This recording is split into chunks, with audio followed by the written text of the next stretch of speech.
Hello there, boys and girls, and welcome to Pajama Prayers. It's so nice to have you with me this evening. Thank you for taking time to join me. We have a great devotional planned for tonight, and I'm really excited about our story because I wrote the story. So it's one of my favorite, of course, and I can't wait to share it with you. But before we do that, we are going to take just a minute or two to play a racer puzzle, just to kick things off. Are you ready? Good luck to you. It's a night at the opera for our animal friends, and the performers are singing before a scenic backdrop of mountains, a castle, and the deep blue sea. They'll be hungry after this energetic performance, maybe hungry for some peanuts. Let's help them find the hidden peanuts, and be sure to count out loud as you find each one. There are 25 hidden peanuts. In this round, you'll have 25 seconds to see the whole picture. Find the hidden peanuts. Ready to go nuts? Begin!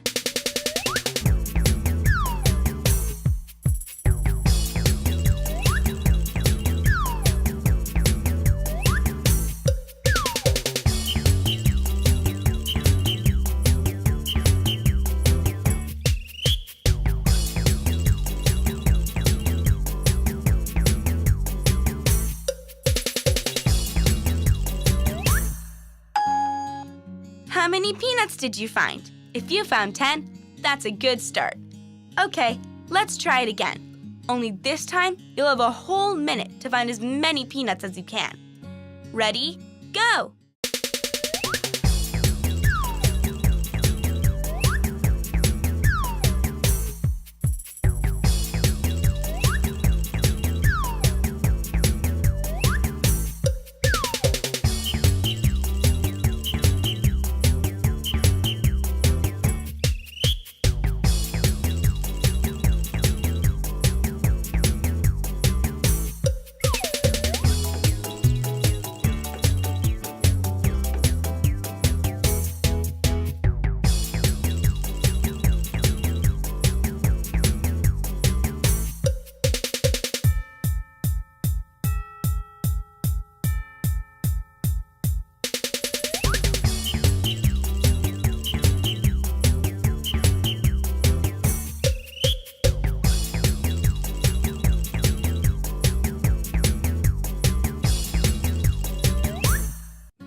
How'd you do that time? I bet you found a few more.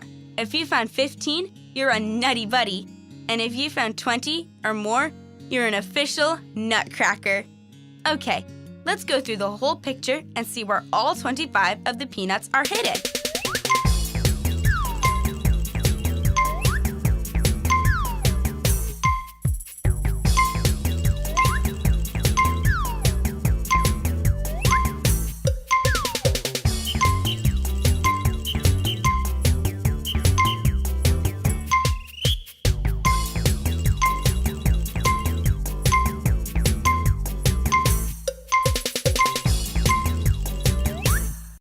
It's hard to tell who's having more fun, the audience or the performers on stage. But one thing is certain, the singers don't mind working for peanuts. Well, I hope you did really well finding the objects, and I hope you had a really good time.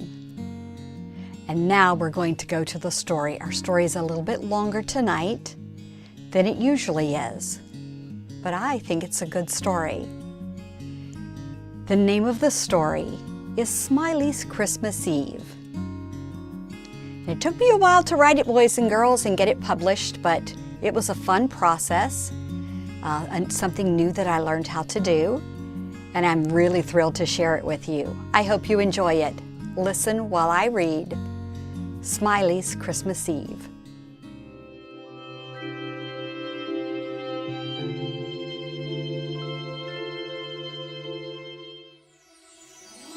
Smiley's Christmas Eve by P.J. Hawkins. It was Christmas Eve at the North Pole. A fresh layer of snow covered the ground. The air was crisp and cold, and the stars twinkled above with excitement. The elves had been hard at work all year making bats and balls, games, dolls, and many other kinds of toys. Now the time had come to get them packed and ready for the big trip with Santa. Smiley sat patiently waiting, holding her breath with the rest of the toys, waiting and wondering if she would be on Santa's list this year. Smiley was a rag doll made from scraps of cloth, stuffed with bits of foam. She didn't look at all like the other dolls. Her hair was made from short, stubby pieces of leftover yarn.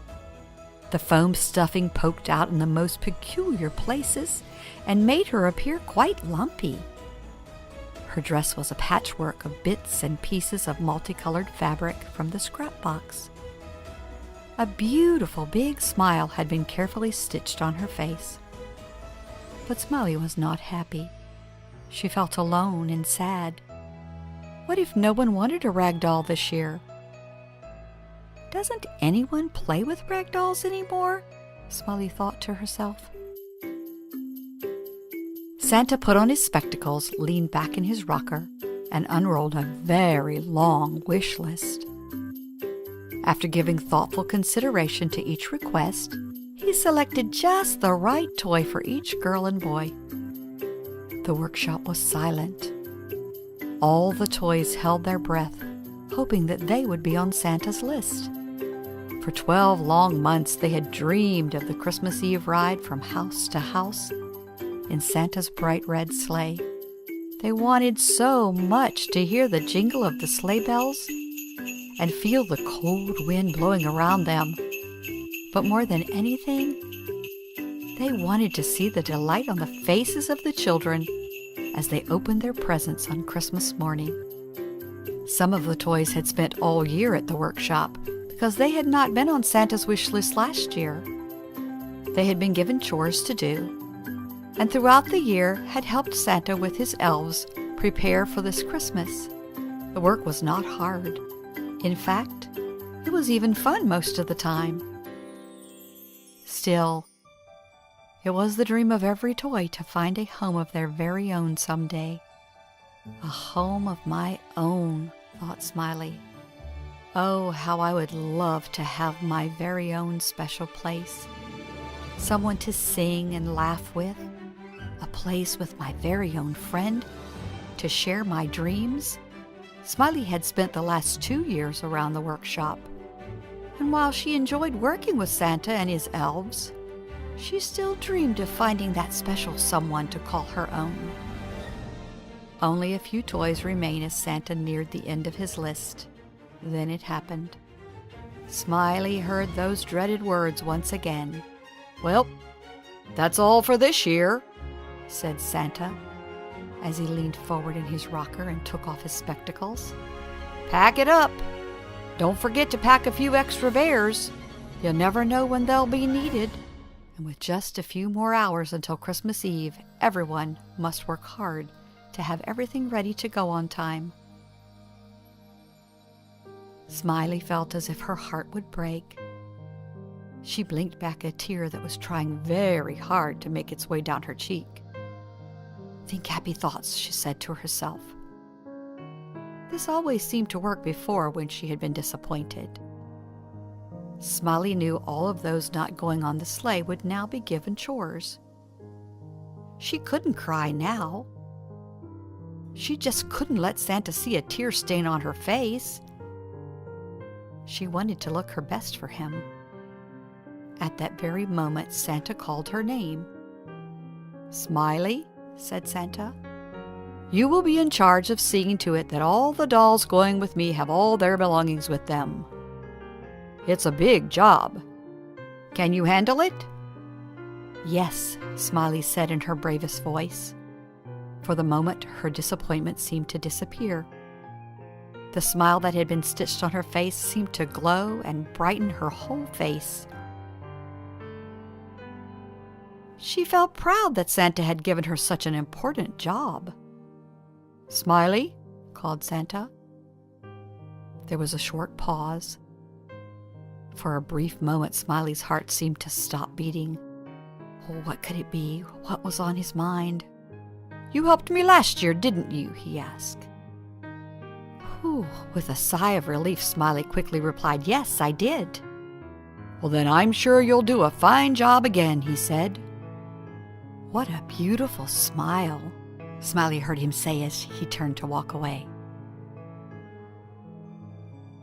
Smiley went to work right away, carefully collecting the belongings of each doll, making sure nothing was left behind. Just as she was getting started, she heard a cheerful little voice call to her. "Hello. My name is Elizabeth. Santa asked me to be your helper." When Smiley looked up, she could not believe her eyes. Standing in front of her was the most beautiful china doll she had ever seen. Her dark black hair was as shiny as silk. It was twisted up in the back and held into place by a pearl-covered clip. Her dress was made of powder blue-colored satin, trimmed with strands of pearls. Her china cheeks blushed a soft pink, and her lips glistened a bright rose to match the polish on her nails.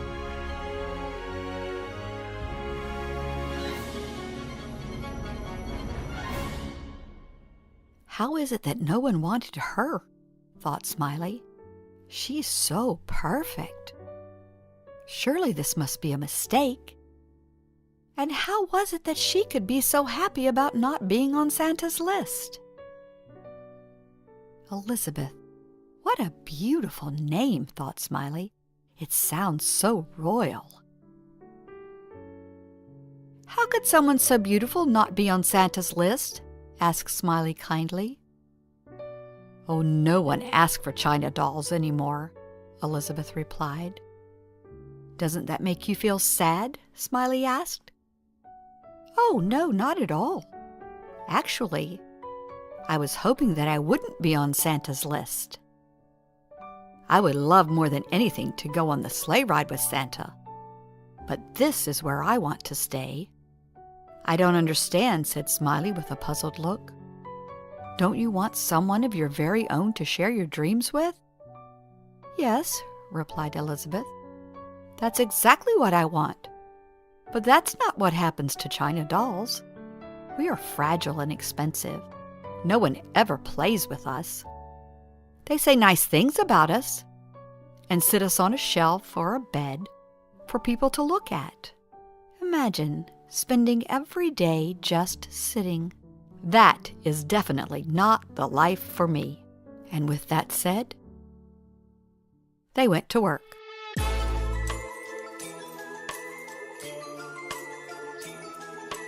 Baby Amaya needed her bottle, 2 diapers, a bib, and her pacifier. Sophia needed her laptop. Miguel had to have his scooter, and Quentin his apron and chef's hat. On and on they worked until the last doll had been packed. With a sigh of relief, the girls decided to rest a bit. They plopped down in the chairs that surrounded a small table in the corner of the room. They had finished their work with time to spare. What should they do? "We should have a tea party," said Smiley. "Oh, what a splendid idea," said Elizabeth. "But we don't have a tea set." Smiley tiptoed over to a tall cabinet that stood in the corner of the workshop. She carefully opened the doors, and on the bottom shelf was a china teapot with 2 cups and saucers sitting on a beautiful matching serving tray.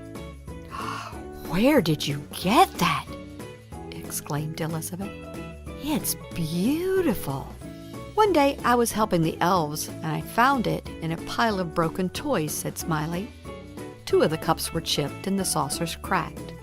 The broken pieces had to be discarded, but the elves gave me the rest. I always hoped the day would come when I would have someone to share it with. And I have 2 silk handkerchiefs that we can use for napkins. "Let the party begin," shouted Elizabeth. And so it did. They talked and laughed, pretending to be royal guests at the Queen's castle. "One lump or 2? asked Elizabeth as she pretended to offer Smiley the sugar. "Oh, no, dear, thank you. I have quite enough lumps already," replied Smiley, pointing to the lumps of foam sticking out on her arm. Elizabeth laughed so hard she almost fell out of her chair. "Oh, no," said Elizabeth. "I mustn't laugh so hard or I shall break into pieces." They danced around the workshop, singing to the top of their lungs. Suddenly the door opened. Smiley and Elizabeth stopped their singing and quickly turned to see who was at the door. It was Santa. They were having such fun that they had completely forgotten about the time. Night had come, and it was time for Santa to be on his way. Santa had returned to the workshop for his spectacles. As he approached the door, he heard the singing and laughter. "What a jolly good sound! Don't stop on my account," said Santa with a chuckle. He crossed the room and collected his spectacles from the table. "Could I interest you girls in a sleigh ride tonight?" asked Santa. "The trip is long and cold. It would be nice to have some music to keep my spirits high." Smiley and Elizabeth could not believe their ears. This was a dream come true. Of course they wanted to go. They each tried to speak, but no words would come. Instead, they just stood there shaking their heads. "Well, is that a yes?" Santa asked. "Yes!" They both finally got the word out. They were so excited they jumped up and down as if they had springs on their feet.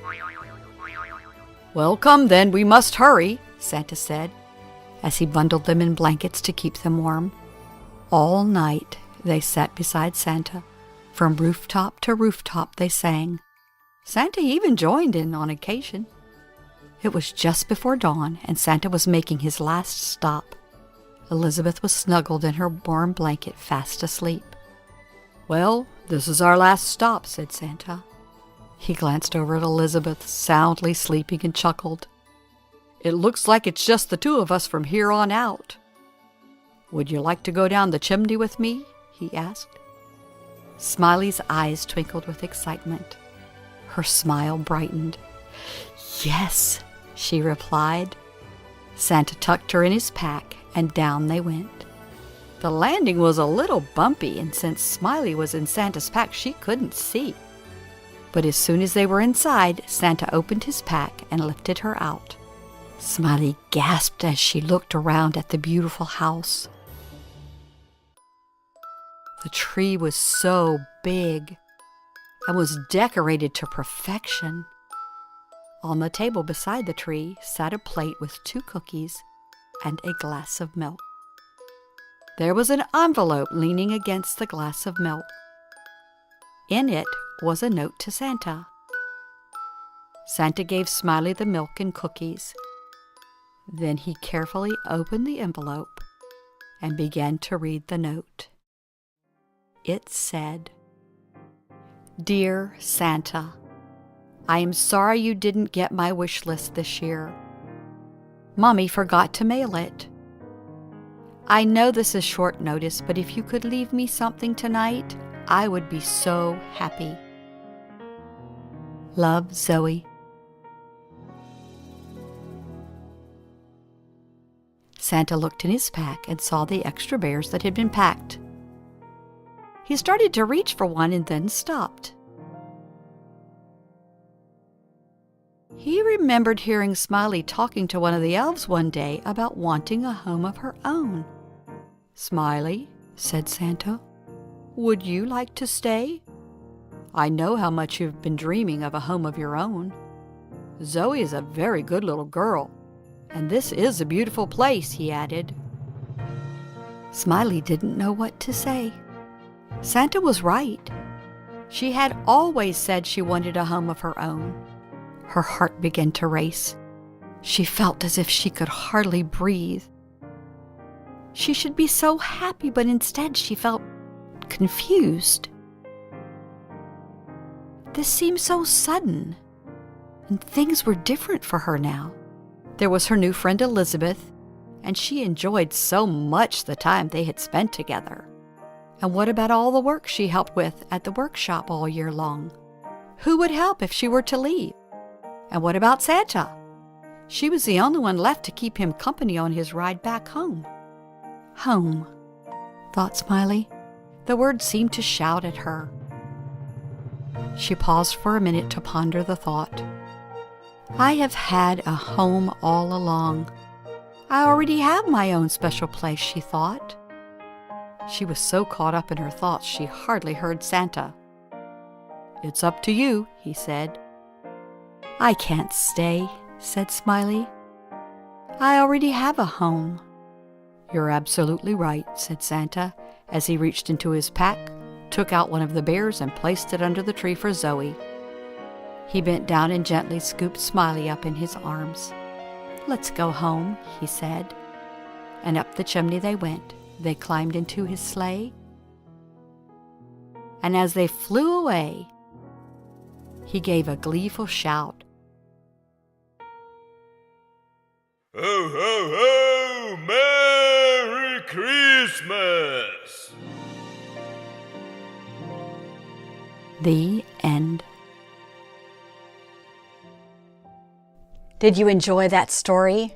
I sure hope so. I had fun writing it. You know, boys and girls, a lot of times we find ourselves in the same situation as Smiley.